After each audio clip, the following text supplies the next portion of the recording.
Chairman Lyari town Nasir Karim Baloch کی قیادت میں لیاری ٹاؤن اور کلک کے اشتراک سے لیاری میں ترقیاتی منصوبہ کا سلسلہ آج بھی جاری و ساری ہے اور کلک کوٹ کمیونٹی سینٹر UC6 کا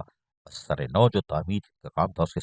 سنگ بنیاد رکھ دیا گیا۔ اس موقع پر جنرل سیکریٹری کراچی ڈویژن اور صدر ضلع جنوبی جاوید ناگوری جو کسی تعارف کے محتاج نہیں ہے، chairman Lyari town Nasir Karim Baloch, municipal commissioner Lyari town Hammad اینڈی خان، سردوست محمد دانش، صدر UC14 اکرم بلوچ اور پیپلز پارٹی کے چیالے کارکنان کی موجودگی میں باقاعدہ سنگ بنیاد رکھا۔ پرانی عمارت کو منہدم کر کے مثالی عمارت کی تعمیر کے کاموں کا آغاز کیا جا رہا ہے اور اس موقع پر چیئرمین ناصر کریم اور نے باقاعدہ پاکستان پیپلز پارٹی کے چیئرمین بلاول بھٹو زرداری کا شکریہ ادا کیا کہ جن کی قیادت میں آج بھی لوگوں کو کراچی میں بلدیاتی سہولتوں کی فراہمی کو یقینی بنایا جا رہا ہے۔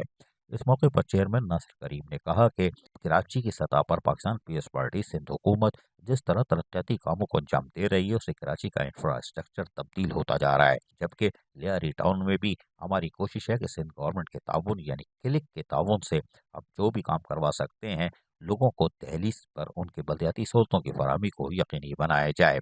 اور یقینی طور پر کمیونٹی سینٹرز سے ہماری خواتین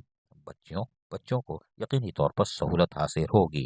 اس حوالے سے میونسپل کمشنر حماد اینڈی خان کا کہنا تھا کہ لیاری ٹاؤن میں سڑکوں کی تعمیر و مرمت، پارکوں کی تعمیر و مرمت، تزئین و آرائش اور اس کے ساتھ ساتھ گرین بیلٹوں کی تعمیر اور روشن لیاری کے لیے اسٹریٹ لائٹ پر ہماری توجہ مرکوز ہے،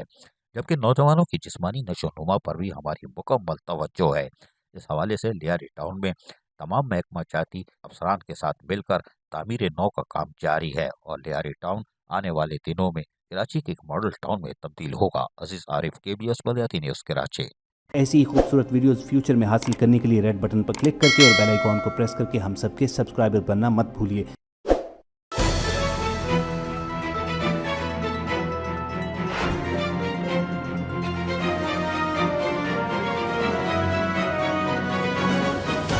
KBS